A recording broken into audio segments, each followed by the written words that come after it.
He's flatlining. We need to get him into surgery. Sorry, you can't do that. What are you talking about? Who are you? I'm a Republican congressman. Now that we're in charge, we repealed Obamacare, and we're not paying for this surgery. This man is dying. Now get out of the hospital. I won the last election. I'm not going anywhere. That's the latest ad from a group called Progress Action Fund. You might recognize the evil Republican congressman. He played the same role in one of the group's other ads about abortion. I can't believe this. My daughter was raped, and you're not going to do anything?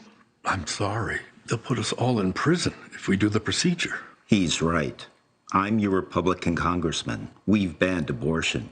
No exceptions.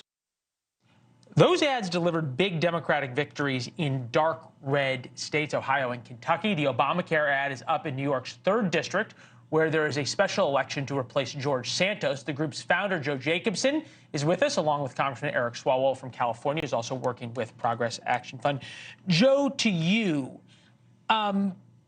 what we thought this was the next iteration. It makes sense. Does this work for the 2024 campaign for the general election? Well, number one, thank you again for having me on the show for the ads. And it absolutely does. The reason being is Donald Trump, Speaker Mike Johnson, Republicans are trying to repeal Obamacare. They said it pretty publicly. Donald Trump a few days ago, Mike Johnson had a 57-page memo on how to repeal Obamacare. And as we saw in 2018, after Republicans failed to do so, they got wiped out at the polls. So it's our perspective that Democrats need to listen to the voters, and voters are clear. They care about health care, and they care about Obamacare, too. Yeah, it does seem as though it's something that is kind of entrenched and very difficult to end. 20+ million people signed up in the Affordable Care Marketplaces during the annual enrollment program this past year. I think that is a record. It is a record and very popular. Congressman Swalwell, this is the problem for Democrats, right? Is that you've got Joe Biden, who is a historically unpopular president. Do you really want to be the party that is all that you have is scaring the bejesus out of people about what Republicans will do? I get it's a strategy, but is it a good one?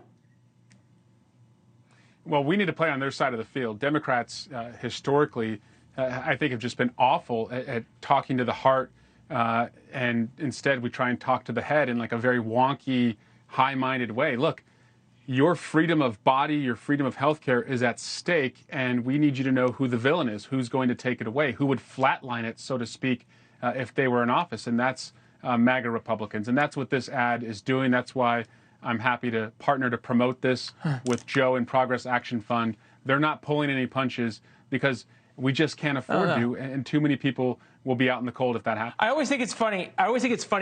You have Republican congressmen on, and they always say, "Oh, Democrats have their act so much better together than we do." You have Democratic congressmen on, and they say, "Oh, Republicans are so much better at fighting on the other side." But Joe, this is what I'm trying to figure out. Look, the one clip from the town hall, from Donald Trump's town hall, that got sent out by the Biden administration, the very first one, was about abortion. How many voters, as you guys are looking at this, how many voters are persuadable not on the single ballot issues? And I know it worked for Andy Beshear in Kentucky, and obviously it worked in Ohio for the single ballot issue, and in Kansas for the single ballot issue. How well does this work on a national scale when you're talking about a presidential election where abortion isn't necessarily going to be the biggest issue? I think this definitely can be the biggest issue. And like the congressman mentioned, we need to be going on offense and holding folks accountable. Republicans, we need to make sure that everyone knows their true policy positions. Pennsylvania is a state where we had a candidate matchup in 2023. The issue was abortion, and we won that race. This issue divides the Republican Party. A majority of Republican Party voters, supported overturning Roe v. Wade, but the general election, our general electorate, by 2/3 opposes overturning Roe v. Wade. This is a strategy that works. Look at 2022. Look at 2023. We're going to keep it going. Well, look, and you make a point. It has worked, both for you all and then in a broader sense as well. I apologize with the breaking news. We've got to go. Gentlemen, thank you very much. Joe, you're always welcome back. Congressman as well, especially as more ads come out. We'll see you before election time. It appears. Thanks for watching. Go to joinnn.com to find NewsNation on your television provider. And don't forget to click the red subscribe button below to get more of NewsNation's fact-driven, unbiased coverage.